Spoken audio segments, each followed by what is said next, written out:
ಒಳ್ಳೆಯದಾಗಿ ಎಲ್ರಿಗೂ ನಮಸ್ಕಾರ. ಇದು ಒಂದು ಹೊಸ ಫಾರ್ಮ್ಯಾಟ್ ನಮ್ಮ ಚಾನೆಲ್ಗೆ ಅಂತ ಹೇಳಿದ್ರೆ ತಪ್ಪಾಗಲ್ಲ. ಯೂಶಲಿ ನಾವು ಬರೀ ಕುಕಿಂಗ್ ಶೋನ ನೋಡಿರ್ತೀವಿ, ಆದರೆ ಇಲ್ಲಿ ಅಡುಗೆ ಜೊತೆಗೆ ಅಡುಗೆ ಮಾಡೋರಿಗೆ ಒಂದಷ್ಟು ಕಾಟಗಳು, ತೊಂದರೆಗಳು, ಅಡಚಣೆಗಳಾದಾಗ ಅವರದ್ದು ಎಲ್ಲನೂ ಮೀರಿ ಸಕ್ಕದಾಗಿ ಅಡುಗೆ ಮಾಡಿ ಜಡ್ಜಸ್ಗೆ ಬಡಿಸ್ಬೇಕಾಗತ್ತೆ. ಪಾಪ ಅದನ್ನು ನಮ್ಮ ಜಡ್ಜಸ್ ಚೆನ್ನಾಗಿದ್ರೂ ತಿನ್ಬೇಕಾಗತ್ತೆ, ಚೆನ್ನಾಗಿಲ್ಲದೇ ಇದ್ರೂ ಪಾಪ ಟ್ರೈ ಮಾಡಬೇಕಾಗತ್ತೆ. ಅಂದರೆ ಸುಲಭ ಇಲ್ಲ ಅವ್ರು ಅಡುಗೆ ಮಾಡೋದು. ಆ್ಯಂಡ್ ಏನೋ ಎಲ್ಲರಿಗೂ ರುಚಿಕರವಾದ ಅಡುಗೆನ ಮಾಡಿ ಬಡ್ಸೋಕ್ಕಾಗಲ್ಲ. ಅಂಥದ್ರಲ್ಲಿ ನಾರ್ಮಲ್ ಆಗೇನೆ ಮಾಡಿ ಅಂತ ಅಂದರೆ ಕೆಲವೊಂದ್ಸಲ ಉಪ್ಪು ಜಾಸ್ತಿ ಆಗುತ್ತೆ, ಹುಳಿ ಜಾಸ್ತಿ ಆಗುತ್ತೆ, ಇನ್ನೊಂದೇನೋ ಆಗ್ತಾ ಇರುತ್ತೆ. ಆದರೆ ಈ ಥರ ತರಲೆ ನನ್ನ ಮಕ್ಕಳನ್ನ ಇಟ್ಕೊಂಡು ಅಡುಗೆನ ಮಾಡೋದು ಭಾಳ ಕಷ್ಟ. ಯಾಕಂದರೆ ನಾವು ಹೋದಾರ ಶೂಟ್ ಮಾಡಿದಾಗ ನಾವು ನೋಡ್ತಾ ಇದ್ವಿ, ಶ್ರುತಿ ಮ್ಯಾಮ್ ಹೇಳ್ದಂಗೆ ನಾವು ನಗಾಡಗಳು ಎಷ್ಟು ಮುಳುಗೋಗಿದ್ವಿ ಅಂದರೆ ಪಾಪ ಕುಕ್ಗಳ ಬಗ್ಗೆ ನಮಗೆ ಅಷ್ಟು ಗಮನನೇ ಹೋಗ್ತಿಲ್ಲ. ಯಾಕೆ ಇವರೆಲ್ಲ ಇಷ್ಟು ತರಲೆ ಮಾಡ್ತಿದ್ದಾರೆ, ಕಾಟ ಕೊಡ್ತಿದ್ದಾರೆ ಅಂತ. ಅದ್ರ ಮಧ್ಯದಲ್ಲೂ ಅವರು ತುಂಬ ಚೆನ್ನಾಗಿ ಅಡುಗೆ ಮಾಡಿ ಬಡಿಸಿದ್ರು. I think that is the creativity part of this show ಅಂತ ನಂಗೆ ಅನ್ಸುತ್ತೆ, ಎಲ್ಲ ತೊಂದರೆಗಳ ಮಧ್ಯೆ ಮಾಡೋದು. So ಹಿಂಗಿರುತ್ತೆ format. 10 ಜನ ಕೊಟ್ಲೆ ಕೊಡೋರಿದ್ದಾರೆ, 10 ಜನ ತುಂಬ ಚೆನ್ನಾಗಿ ಅಡುಗೆ ಮಾಡೋರಿದ್ದಾರೆ.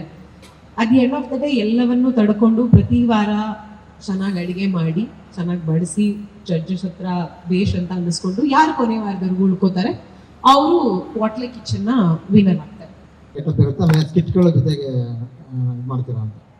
ಸರ್, ಈ ಶೋಲಿ ಸ್ಕಿಟ್ ಅಂತ ಇರಲ್ಲ. ಈ ವಾರ ಬೇರೆ ಬೇರೆ ಪಾತ್ರಗಳಲ್ಲಿ ಬಂದಿದ್ದಾರೆ. ಮುಂದಿನ ವಾರ ಆಬ್ವಿಯಸ್ಲಿ ಟೀಮ್ ಅದು ನೀಟಾಗಿ ಪ್ಲಾನ್ ಮಾಡ್ತಾರೆ. ನಮ್ಗೇನಂದ್ರೆ ಹಿಂದಿನ ದಿನ ಗೊತ್ತಾಗತ್ತೆ ನಾಳೆ ಏನ್ ಮಾಡ್ತಿದ್ದಾರೆ. ಎಸ್ಪೆಷಲಿ ಇವ್ರುಗಳು ಜಾಸ್ತಿ ಬೇರೆ ಬೇರೆ ಪಾತ್ರಗಳನ್ನ ವಹಿಸ್ಕೊಳ್ತಾರೆ ಅಂತ ನಾನು ಅನ್ಕೊಂಡಿದ್ದೀನಿ. ಇನ್ನೂ 2ನೇ ವಾರ ಆಗಿರೋದ್ರಿಂದ ಈ ಗೆಟಪ್ಪಲ್ಲಿ ಇದ್ದಾರೆ. ಬಟ್ ಎಂಟೈರ್ ಎಪಿಸೋಡ್ ಅವರು ಸ್ವಲ್ಪ ಆ ಫ್ಲೇವರ್ನ ತರಬೇಕಾಗುತ್ತೆ. ಯಾಕಂದ್ರೆ ಇದೆಲ್ಲ ಆ ಥರ ಐಕಾನಿಕ್ ಕ್ಯಾರೆಕ್ಟರ್ಸ್ ಎಲ್ಲ ಅವ್ರು ಮಾಡಿರೋದು. ಸೊ ಆ ಫ್ಲೇವರ್ಸ್ನ ತರಬೇಕಾಗುತ್ತೆ. ಎಷ್ಟು ಎಪಿಸೋಡು ಯೂಶಲಿ ನಾವು 3 ತಿಂಗಳಂತ ಮಾಡ್ತೀವಿ. ಬಟ್ ಅದು ಟೀಮ್ ಡಿಸೈಡ್ ಮಾಡ್ತಾರೆ ಸರ್, ಎಷ್ಟು ತಿಂಗಳುಗಳು ತಗೊಂಡು ಹೋಗ್ಬೇಕು ಏನು ಅಂತ. ನಮಗೆ ಡೇಟ್ ಕೊಟ್ಟಿದ ತಕ್ಷಣ ಖುಷಿ ಬರ್ತೀವಿ ನಾವು. ಒಳ್ಳೆಯದಾಗಿ ಎಲ್ರಿಗೂ ನಮಸ್ಕಾರ.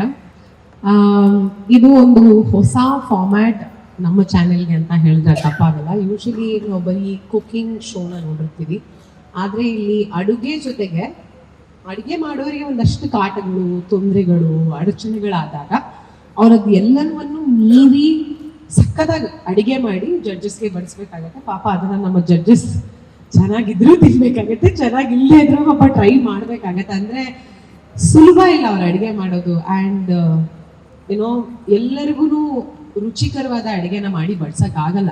ಅಂಥದ್ರಲ್ಲಿ ನಾರ್ಮಲ್ ಆಗೇನೆ ಮಾಡಿ ಅಂತ ಅಂದರೆ ಕೆಲವೊಂದ್ಸಲ ಉಪ್ಪು ಜಾಸ್ತಿ ಆಗುತ್ತೆ, ಹುಳಿ ಜಾಸ್ತಿ ಆಗುತ್ತೆ, ಇನ್ನೊಂದೇನೋ ಆಗ್ತಾ ಇರುತ್ತೆ. ಆದರೆ ಈ ಥರ ತರಲೆ ನನ್ನ ಮಕ್ಕಳನ್ನ ಇಟ್ಕೊಂಡು ಅಡುಗೆನ ಮಾಡೋದು ಭಾಳ ಕಷ್ಟ. ಯಾಕಂದರೆ ನಾವು ಹೋದಾರ ಶೂಟ್ ಮಾಡಿದಾಗ ನಾವು ನೋಡ್ತಾ ಇದ್ವಿ, ಶ್ರುತಿ ಮ್ಯಾಮ್ ಹೇಳ್ದಂಗೆ ನಾವು ನಗಾಡಗಳು ಎಷ್ಟು ಮುಳುಗೋಗಿದ್ವಿ ಅಂದರೆ ಪಾಪ ಕುಕ್ಗಳ ಬಗ್ಗೆ ನಮಗೆ ಅಷ್ಟು ಗಮನನೇ ಹೋಗ್ತಿಲ್ಲ. ಯಾಕೆ ಇವರೆಲ್ಲ ಇಷ್ಟು ತರಲೆ ಮಾಡ್ತಿದ್ದಾರೆ, ಕಾಟ ಕೊಡ್ತಿದ್ದಾರೆ ಅಂತ.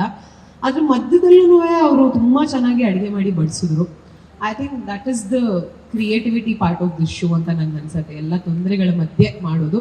So ಹಿಂಗಿರುತ್ತೆ format. 10 ಜನ ಕೊಟ್ಲೆ ಕೊಡೋರಿದ್ದಾರೆ, 10 ಜನ ತುಂಬ ಚೆನ್ನಾಗಿ ಅಡುಗೆ ಮಾಡೋರಿದ್ದಾರೆ. ಅದು ಎಂಡ್ ಆಫ್ ದ ಡೇ ಎಲ್ಲವನ್ನೂ ತಡ್ಕೊಂಡು ಪ್ರತಿ ವಾರ ಚೆನ್ನಾಗಿ ಅಡುಗೆ ಮಾಡಿ ಚೆನ್ನಾಗಿ ಬಡಿಸಿ ಜಡ್ಜಸ್ ಹತ್ರ ಬೇಷ್ ಅಂತ ಅನ್ನಿಸ್ಕೊಂಡು ಯಾರು ಕೊನೆ ವಾರದವರೆಗೂ ಉಳ್ಕೋತಾರೆ ಅವರು ಕ್ವಾಟ್ಲೆ ಕಿಚನ್ನ ವಿನ್ನರ್ ಆಗ್ತಾರೆ.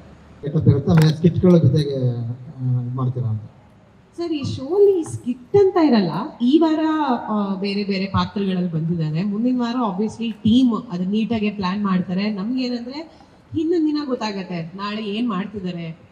ಎಸ್ಪೆಷಲಿ ಇವ್ರುಗಳು ಜಾಸ್ತಿ ಬೇರೆ ಬೇರೆ ಪಾತ್ರಗಳನ್ನ ವಹಿಸ್ಕೊಳ್ತಾರೆ ಅಂತ ನಾನು ಅನ್ಕೊಂಡಿದ್ದೀನಿ. ಇನ್ನೂ 2ನೇ ವಾರ ಆಗಿರೋದ್ರಿಂದ ಈ ಗೆಟಪ್ಪಲ್ಲಿ ಇದ್ದಾರೆ. ಬಟ್ ಎಂಟೈರ್ ಎಪಿಸೋಡ್ ಅವರು ಸ್ವಲ್ಪ ಆ ಫ್ಲೇವರ್ನ ತರಬೇಕಾಗುತ್ತೆ. ಯಾಕಂದ್ರೆ ಇದೆಲ್ಲ ಆ ಥರ ಐಕಾನಿಕ್ ಕ್ಯಾರೆಕ್ಟರ್ಸ್ ಎಲ್ಲ ಅವ್ರು ಮಾಡಿರೋದು. ಸೊ ಆ ಫ್ಲೇವರ್ಸ್ನ ತರಬೇಕಾಗುತ್ತೆ. ಎಷ್ಟು ಎಪಿಸೋಡು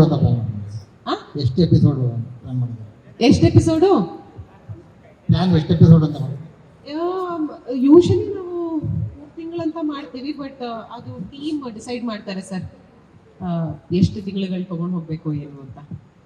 ನಮಗೆ ಡೇಟ್ ಕೊಟ್ಟಿದ ತಕ್ಷಣ ಖುಷಿ ಬರ್ತೀವಿ ನಾವು.